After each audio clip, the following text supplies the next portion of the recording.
എന്നോട് എന്തെങ്കിലും രണ്ടു വാക്ക് പ്രസംഗിച്ചിരുന്നെങ്കിൽ. എല്ലാവരും നിശബ്ദരായിരിക്കുക. നമ്മുടെ നാടിന്റെ അഭിമാനഭാചനം പൊന്നോമന പുത്രൻ ആഭ്യന്തരമന്ത്രി ഗോപാലകൃഷ്ണൻ നിങ്ങളോട് സംസാരിക്കുന്നതാണ്. എന്നെ ഞാനാക്കിയ എന്റെ പ്രിയപ്പെട്ട നാട്ടുകാരെ, എന്നെ എന്നും കണ്ടുകൊണ്ടിരുന്നവരാ നിങ്ങൾ. നിങ്ങളുടെ മുന്നിൽ ഞാൻ പ്രസംഗിക്കുക എന്ന് പറഞ്ഞാൽ അത് ബോറാണ്. ഇങ്ങനെ ഒരു സ്വീകരണം തന്നെ അല്പ കടന്ന കൈയായിപ്പോയി. ഒരു വാക്ക് മാത്രം പറഞ്ഞോട്ടെ.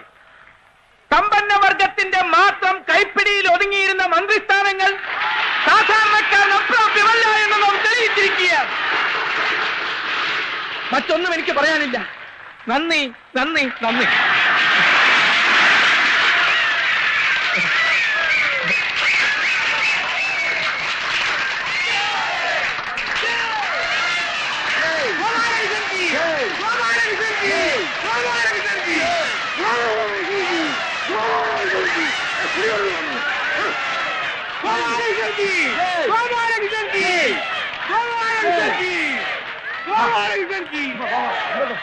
ഒന്ന് മാറിക്കൊടുത്ത് മാറിക്കൊടുത്ത് മാറിക്കൊടുത്ത്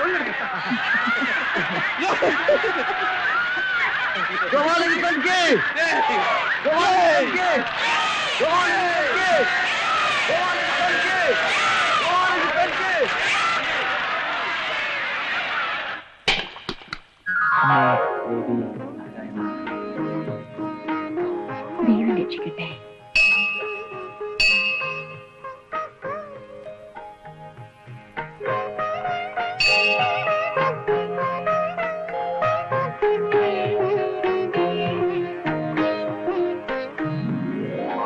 അയ്യേ, ഇതെന്താ കരയുന്നോ? ആദ്യമായിട്ട് സ്കൂളിൽ പോകുന്ന കുട്ടികളെ പോലെ ചാർജ് എടുക്കാൻ പോണേ ആഭ്യന്തരമന്ത്രി.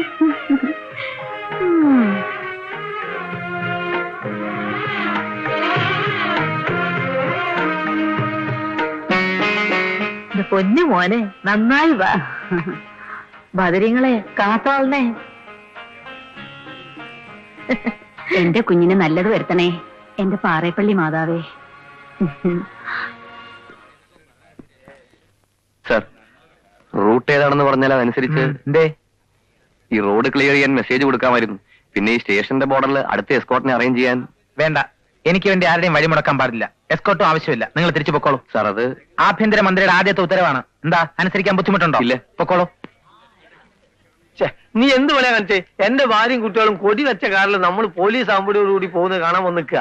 ജീവിതത്തിൽ ആദ്യമായിട്ടൊരു അവസരം കിട്ടിയത്, അത് നശിപ്പിച്ചു. ഇതൊക്കെ പോളിസി മാറ്റേഴ്സ് ആണ്. പേഴ്സണൽ സ്റ്റാഫ് ഇതിൽ ഇടപെടേണ്ട കാര്യമില്ല. 3 പേരോടും കൂടിയാ പറഞ്ഞത്, മനസ്സിലായോ? പറഞ്ഞെന്നൊക്കെ മറന്നോ? 3 ആളാ കാർ കയറിക്കോ. അപ്പൊ നീയോ? ഞാൻ മുഖ്യമന്ത്രിയെ കണ്ടിട്ട് ഓഫീസിൽ എത്തിക്കോളാം. നിങ്ങൾ ഓഫീസിൽ വെയിറ്റ് ചെയ്താൽ മതി. നീ വേറെ വയ്ക്കാൻ പിന്നെ പോലീസിനെ പറഞ്ഞേക്കണോ? ഒരു ഞങ്ങൾക്ക് എസ്കോർട്ട് വന്നോട്ടെ. എടോ എസ് ഐ കുമാരേട്ടാ, ആ വണ്ടി കയറ്. തങ്കച്ച, ഓഫീസ് ചെന്നാൽ എന്റെ മുറി കയറ്റി ഒരക്ഷരം മിണ്ടാതെ ഇരുത്തിക്കോണം. ഇയാളെ വെറുതെ കയറൂരി വിടരുത്, കേട്ടല്ലോ? വേറെ വൈകണ്ട, വണ്ടി പോട്ടെ. എന്റെ കാര്യം. ഓ, തന്നെ ഗവൺമെന്റ് ആക്കുന്ന കാര്യം ഞാൻ പറഞ്ഞ് സമ്മതിപ്പിച്ചിട്ടുണ്ട്. അങ്ങ് ചെന്ന് ടോട്ടറപ്പിക്കാം. Thank you sir. സർ,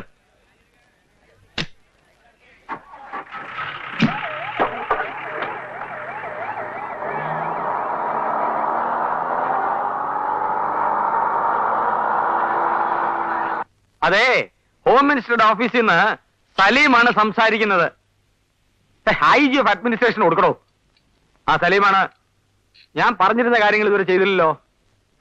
ഓർമ്മയില്ലെന്നോ? നല്ല പാർട്ടി. എന്റെ പൊന്ന IG, പറയുന്ന കാര്യങ്ങളൊന്ന് കുറിച്ചു വെച്ചൂടെ? സർക്കാർ വക ഡയറി ഉണ്ടല്ലോ. എന്നാ കേട്ടോ, കൂത്താട്ടുള്ളത്തുനിന്ന് സർക്കിൾ ഇൻസ്പെക്ടർ കുഞ്ഞിരാമനെ കുന്നമംഗലത്തേക്ക് ഓടിക്കണം. Instant transfer. അവിടുന്ന് അടുത്ത ആഴ്ച കുഞ്ഞിരാമനെ വീണ്ടും കുന്നംകുളത്തേക്ക് തട്ടണം. അത് പണിഷ്മെന്റ് ട്രാൻസ്ഫർ.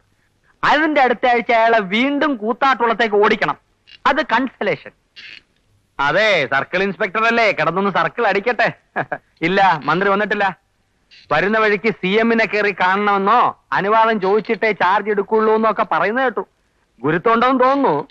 പിന്നെ സ്റ്റാഫ് ആണെന്നും പറഞ്ഞൊരു 3 പേര് ഇവിടെ വന്നിരിപ്പുണ്ട്. കണ്ടിട്ട് കുഴപ്പക്കാരല്ല, അതിലൊരാൾക്കൊരു കൺട്രി ലുക്കുണ്ട്. തങ്കച്ചനല്ല, കുമാരേട്ടനെ. എന്നെ ഞാൻ അവൻ അതെ, മന്ത്രി തന്നെ ഒരു ചേരി ലൈൻ ആയതുകൊണ്ട് സ്റ്റാഫും ഒക്കെ അത്രയല്ലേ വരൂ. അതെ അതെ. കണ്ടിടത്തോളം എല്ലാം ഒരു തൊട്ടി സെറ്റപ്പാണ്. ആരാടാ തൊട്ടി? Country rascal. ഇനി കണ്ടിരുന്ന് വിളിച്ച് അടിച്ചു കണ്ണി അങ്ങോട്ട് ഇങ്ങോട്ട്. ഓഹോ, നിന്നെയൊക്കെ ഡീൽ ചെയ്യാൻ ഐ ജി തന്നെ വിളിച്ചു വരുത്താം. ഐ ജി, ഇവിടെ ഒരു ടെൻഷൻ ഉണ്ട്. ഒരു വണ്ടി പോലീസിനെ ഇങ്ങോട്ട് അയക്കണം. വേണ്ടി വരില്ല, പോലീസിനായ വേണ്ടി വരില്ല. പകരം നിങ്ങൾ തന്നെ വന്നാൽ മതി. വിളിച്ചാൽ ഉടനെ വരാം. ഇയാളാണോ ഇവിടുത്തെ പോലീസിനെ തീറ്റെടുത്ത് വളർത്തുന്നത്? ആഭ്യന്തരമന്ത്രിയുടെ കസാര കയറിയിട്ട് ആരാണോ താൻ പേടിപ്പിക്കുന്നത്? ഇറങ്ങി പോടാ. അവിടെ ആഭ്യന്തരമന്ത്രിയുടെ ഓഫീസല്ല, മുഖ്യമന്ത്രിയുടെ ഓഫീസിൽ പോലും പോയി ഈ സലീം പേടിപ്പിക്കും. പൂജപ്പര ജയിലിൽ കിടക്കണ്ടെന്നുണ്ടെങ്കിൽ ഒരക്ഷരം വേണ്ടി പോകരുത്. കുമാരേട്ട ഒന്ന് അടങ്ങുന്നു. ഒരക്ഷരം മിണ്ടരെന്ന് പറഞ്ഞാൽ ഇങ്ങോട്ട് വിട്ടിരിക്കുന്നത്. മിണ്ടായിരിക്കും. വേണ്ട, ഇനി പോലീസിനെ അയക്കണ്ട. വിവരമില്ലാത്ത കൺട്രീസ് അല്ലേ, സാക്ഷരത ലേശം കുറവാ. അവരോട് നമ്മൾ വേണം ക്ഷമിക്കാൻ. കുമാരേട്ട, ആരാ എന്തെന്നറിയാൻ നമ്മൾ കയറി ഉടക്കരുത്. വെറുതെ ഗോപാലകൃഷ്ണന്റെ ജോലി പോകും.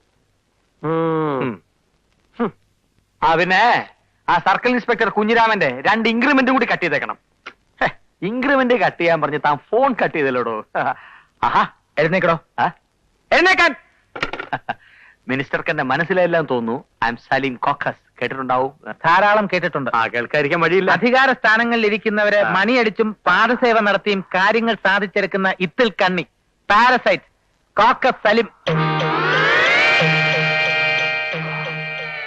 നോക്കണ്ട, ഹോം മിനിസ്റ്ററുടെ ഓഫീസിലും റെസിഡൻസിലും കാലുകുത്താൻ പോലും തനിക്ക് അനുവാദമുണ്ടായിരിക്കില്ല.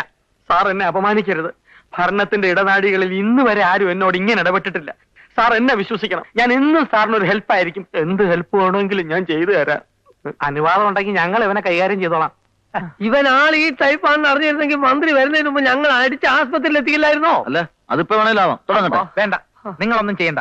ആ സെക്യൂരിറ്റി ഓഫീസറോട് ഇയാളെ കന്റോൺമെന്റ് സ്റ്റേഷനിൽ കൊണ്ടുപോയി കേസ് ചാർജ് ചെയ്യാൻ പറയും. എന്തിന്? ഹോം മിനിസ്റ്ററുടെ ഓഫീസിൽ അതിക്രമിച്ച് കയറിയതിന്. ഇങ്ങ് വന്നാട്ടെ. അതെ, ഞാന് എന്റെ AC കാറിൽ വന്നോളാം.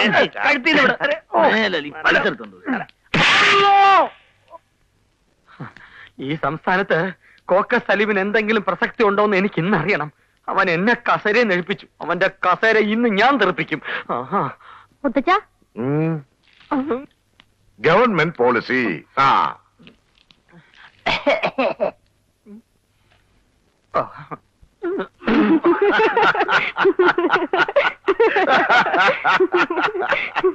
എന്തിനാ രണ്ടുപേരും ചിരിക്കുന്നത്?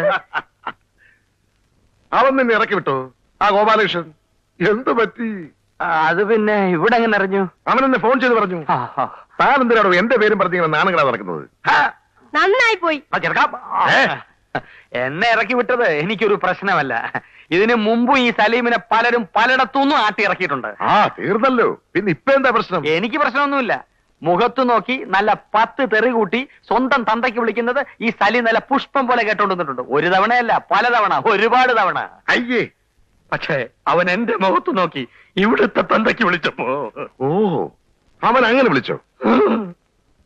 എന്നിട്ട് താമം ചെയ്തു? ഞാൻ കേട്ടോണ്ടിങ്ങി പോകുന്നു.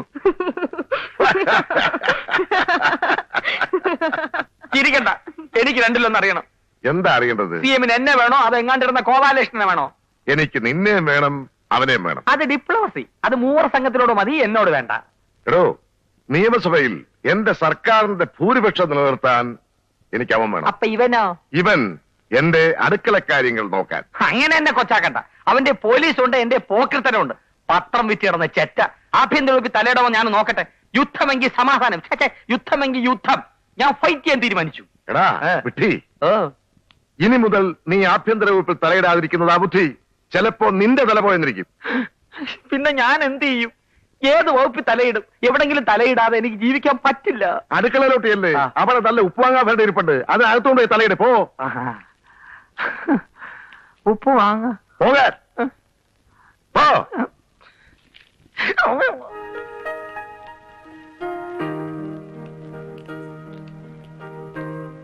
ഇരിക്കൂ.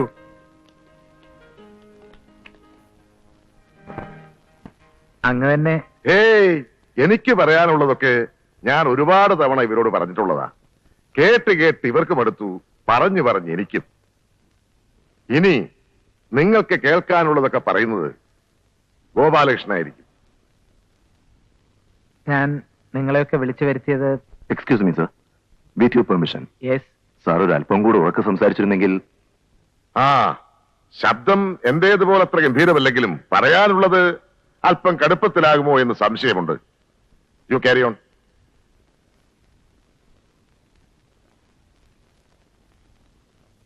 കഴിവും ഭരണപാഠവുമുള്ള ഒരുപാട് പേർ എനിക്ക് മുമ്പ് ഈ കസേരയിൽ ഇരുന്നിട്ടുണ്ട്. അവരോടൊപ്പം നിങ്ങളിലേറെ പേരും പ്രവർത്തിച്ചിട്ടുമുണ്ട്. അവർക്കുണ്ടായിരുന്ന മേന്മകളോ തലയെടുപ്പോ ഒന്നും അവകാശപ്പെടാനില്ലാത്ത ഒരാളാണ് ഞാൻ. അവിടെ കേൾക്കാമാവോ? BA-ക്ക് സിലബസിലുണ്ടായിരുന്ന പൊളിറ്റിക്സ് ടെക്സ്റ്റുകളിൽ നിന്ന് പരീക്ഷയ്ക്ക് വേണ്ടി കാണാതെ പഠിച്ച കാലഹരണപ്പെട്ട രാഷ്ട്രീയ തത്വങ്ങൾ കുറച്ച് മനസ്സിലുണ്ട്. പിന്നെ പത്രവിൽപ്പനക്കാരൻ എന്ന നിലയിൽ മതിലിനപ്പുറത്തും ഇപ്പുറത്തും നിന്നുള്ള എളിയ പൊതുജന സമ്പർക്കം, ദരിദ്രമായ ചുറ്റുപാടുകളുള്ള ഒരു ചേരിയിലെ സാധാരണക്കാരുമായി അവരുടെ നിത്യജീവിത പ്രശ്നങ്ങളുമായുള്ള മുഖപരിചയം, ഇത്രയൊക്കെയാണ് എന്റെ പരിമിതമായ ക്രെഡൻഷ്യൽസ്. നിങ്ങൾക്ക് ബോറാവുന്നുണ്ടാവും. എനിക്ക് പറയാനുള്ളത് എന്നെക്കുറിച്ചല്ല, നിങ്ങളെക്കുറിച്ചാണ്. ആരെയും വ്യക്തിപരമായി നോവിക്കാൻ ഞാൻ ആഗ്രഹിക്കുന്നില്ല. പോലീസിനെ കുറിച്ച് കേവലം ഒരു സാധാരണക്കാരന്റെ കാഴ്ചപ്പാട് മാത്രമാണ് ഇപ്പോഴും എനിക്കുള്ളത്. അതുകൊണ്ട് തന്നെ പോലീസിലെ ഉന്നതന്മാർക്ക് മുമ്പിൽ തന്റേടമായി മനസ്സ് തുറക്കാൻ അവസരം കിട്ടിയ ഒരു സാധാരണക്കാരനായാണ് ഞാൻ ഇവിടെ നിൽക്കുന്നത്. രാജാവ് നഗ്നനാണ് എന്ന് വിളിച്ചു പറഞ്ഞ കുട്ടിയെ പോലെ. ഒരു ഭരണകൂടത്തെ അധികാരത്തിലേറ്റാൻ ജനസമൂഹത്തിലെ ഭൂരിപക്ഷത്തിന്റെ പിന്തുണ വേണം. എന്നാൽ ജനങ്ങൾ അധികാരത്തിലേറ്റിയ ഒരു ഭരണകൂടത്തിന്റെ മാനം കെടുത്താൻ, അതിനെ വലിച്ച് താഴെ ഇറക്കാൻ ഒരു പിടി പോലീസുകാരുടെ തോന്നിയാസം മതിയാവും എന്ന് എവിടെയോ വായിച്ചിട്ടുണ്ട്. ഞാനത് വിശ്വസിക്കാതിരിക്കാം, പക്ഷെ ജനങ്ങൾ അങ്ങനെ വിശ്വസിക്കുന്നു. ജനങ്ങളെ നിങ്ങൾ ഭയപ്പെടുത്തുന്നു. അറപ്പും ഭീതിയും അവിശ്വാസവും നിറഞ്ഞ കണ്ണുകളിലൂടെ ജനം നിങ്ങളെ നോക്കിക്കാണുന്നു. രാഷ്ട്രീയക്കാർക്ക് അതിൽ പങ്കുണ്ടാവാം, എങ്കിലും ഒരു വലിയ പരിധിവരെ നിങ്ങൾ തന്നെയാണ് അതിന് ഉത്തരവാദികൾ. നിങ്ങൾ ജനങ്ങളെ പീഡിപ്പിക്കുന്നു, അവരുടെ മേൽ കുതിര കയറുന്നു. സൈക്കിളിൽ ഓവർലോഡ് പോകുന്ന സാധാരണക്കാരനെ ട്രാഫിക് നിയമലംഘനത്തിന്റെ പേരിൽ പിടിച്ചിറക്കി നിങ്ങൾ കൂമ്പിനിടിക്കുന്നു, അവന്റെ വാൽറ്റ്യൂബ് ഊരുന്നു. എനിക്ക് അനുഭവമുണ്ട്. എന്നിട്ട് അതേ നിങ്ങൾ തന്നെ എല്ലാ ട്രാഫിക് നിയമങ്ങളും കാറ്റിൽ പറത്തിക്കൊണ്ട് നമ്മുടെ റോഡുകളിൽ ഓവർ സ്പീഡിൽ പായുന്ന മന്ത്രി വാഹനങ്ങൾക്ക് പൈലറ്റും എസ്കട്ടും നൽകി നിയമലംഘനത്തിന് കുടപിടിക്കുന്നു. മന്ത്രിയുടെ വണ്ടി മീൻകാരന്റെ സൈക്കിളിൽ മുട്ടിയാൽ മീൻകാരനെയും സൈക്കിളിനെയും പ്രതിയാക്കി നിങ്ങൾ കേസെടുക്കുന്നു. നിയമത്തെ നിങ്ങൾ തലകീഴായി മറിക്കുന്നു. നിയമം ലംഘിക്കുന്ന മന്ത്രിമാരെ നിങ്ങൾ അറസ്റ്റ് ചെയ്യണമെന്ന് ഞാൻ പറയില്ല, അതിന് നിങ്ങൾക്ക് അധികാരമില്ലായിരിക്കാം. പക്ഷെ പാവം സൈക്കിളുകാരന്റെ നേർക്കൊന്ന് കണ്ണടച്ചുകൂടെ? ഓട്ടോറിക്ഷക്കാരനെ ഒന്ന് വെറുതെ വിട്ടൂടെ? വിടണം, വിട്ടേ തീരും. മുച്ചീട്ട് കളിക്കാരനെ പിടിച്ച് മുണ്ടുരിഞ്ഞ് ലോക്കപ്പിൽ നിർത്തിക്കോളൂ, എനിക്ക് പരാതിയില്ല. പക്ഷെ നിശാ ക്ലബ്ബുകളിൽ പുലരും വരെ ഇരുന്ന് 10,000-ങ്ങൾക്ക് തായം പറഞ്ഞ് ചീട്ട് കളിക്കുന്ന വമ്പന്മാരായ രാക്കോഴികളെ നിങ്ങൾ കണ്ടില്ലെന്ന് അടിക്കരുത്. അവരുടെ കൂട്ടത്തിൽ നിങ്ങൾ ആരും ഉണ്ടാവുകയും വരും. കൈക്കൂലി വാങ്ങിക്കുന്നവർ കൂട്ടത്തിലുണ്ട് എന്ന് എനിക്കറിയാം. ഞാനായിട്ട് അത് അവസാനിപ്പിക്കാമെന്ന മൂഢവിശ്വാസമില്ല. വാങ്ങിച്ചേ തീരൂ എന്നുള്ളവരെ തടയാനും സംവിധാനമില്ല. പക്ഷെ ഒന്നുകിൽ പ്രതിയോട് അല്ലെങ്കിൽ വാദിയോട് ദയവ് ചെയ്ത് രണ്ടു കൂട്ടരോടും കിമ്പളം കൈപ്പറ്റുന്ന രീതി ഇനിയെങ്കിലും അവസാനിപ്പിക്കണം. അടിക്കുപ്പായത്തിന്റെ ചരടിൽ പ്രതികളെ കെട്ടിത്തൂക്കി ആറ് നിൽക്കാൻ ഇടം പോരാത്ത ലോക്കപ്പിൽ ക്രൂരമായി വധശിക്ഷ നടപ്പിലാക്കുന്ന ആരാച്ചാർമാരുമുണ്ട് നമുക്കിടയിൽ. ഇന്ത്യൻ ശിക്ഷാ നിയമത്തിൽ ലോക്കപ്പിൽ വധശിക്ഷ നടപ്പാക്കാനുള്ള അവകാശം പോലീസുകാർക്ക് എഴുതി വച്ചിട്ടില്ല എന്ന് ദയവ് ചെയ്ത് മനസ്സിലാക്കുക. അടച്ചാക്ഷേപിക്കുകയല്ല ഞാൻ. ആർക്കെങ്കിലുമൊക്കെ മുഖം കുനിക്കേണ്ടി വരും. അതറിയാവുന്നതുകൊണ്ട് പറഞ്ഞു എന്ന് മാത്രം. വേണ്ട, സഹായത്തിനാണെങ്കിൽ ആരും മുഖ്യമന്ത്രിയെ നോക്കണ്ട. പോലീസുകാരോട് അദ്ദേഹത്തിന് ഒരു പ്രത്യേക സ്നേഹവും വാത്സല്യവുമുണ്ട്, സമ്മതിച്ചു. നിങ്ങളിൽ ചിലരെങ്കിലും അത് ഒരുപാട് മുതലെടുക്കുകയും ചെയ്തിട്ടുണ്ട്. പക്ഷെ ഇനിയില്ല. നിങ്ങൾ അതിരുവിട്ട് സ്നേഹിക്കുന്ന പതിവ് അദ്ദേഹം മതിയാക്കി. പുറമേക്ക് അദ്ദേഹത്തിന്റെ മുഖത്തൊരു ഇഷ്ടക്കേടുണ്ടെന്ന് നിങ്ങൾ കരുതുന്നുവെങ്കിൽ തെറ്റി. എനിക്കറിയാം ഉള്ളിന്റെ ഉള്ളിൽ അദ്ദേഹം എന്നോട് യോജിക്കുന്നുവെന്ന്. കാരണം ആത്യന്തികമായി അദ്ദേഹം ജനങ്ങളുടെ കൂടെയാണ്, ജനങ്ങളുടെ മാത്രം നേതാവാണ്. ആരും ഞെട്ടണമെന്നില്ല. നിങ്ങളുടെ മുഖത്ത് നോക്കി ആരും ഈ സത്യങ്ങൾ വിളിച്ചു പറഞ്ഞിട്ടില്ല. അതുകൊണ്ടാണ് ഈ ഞെട്ടൽ. ഒന്ന് മാത്രമേ പറയാനുള്ളൂ. നിങ്ങൾ ഉണ്ണുന്ന ചോറ് സർക്കാരിന്റെ ടാക്സ് വെട്ടിക്കുന്ന കുബേരന്മാരുടേതല്ല, ഉപ്പിനും സേഫ്റ്റി പിന്നിനും വരെ കരം കൊടുക്കുന്ന കുചേലന്മാരുടേതാണ്. സാധാരണക്കാരന്റെ ചോറ്. അവന്റെ അന്നം തിന്നിട്ട് അവനെ കട്ടുമുടിക്കാനും ഇടിച്ച് നട്ടലൊടിക്കാനും ഒരു പോലീസുകാരനും തയ്യാറാകാൻ പാടില്ല. അങ്ങനെ വന്നാൽ പോലീസ് ജനങ്ങളെ തല്ലുന്നതിന് പകരം ജനങ്ങൾ പോലീസിനെ തല്ലുന്ന ഒരു കാലം വരും. അതിനിട വരാതിരിക്കട്ടെ. ജയ് ഹിന്ദ്.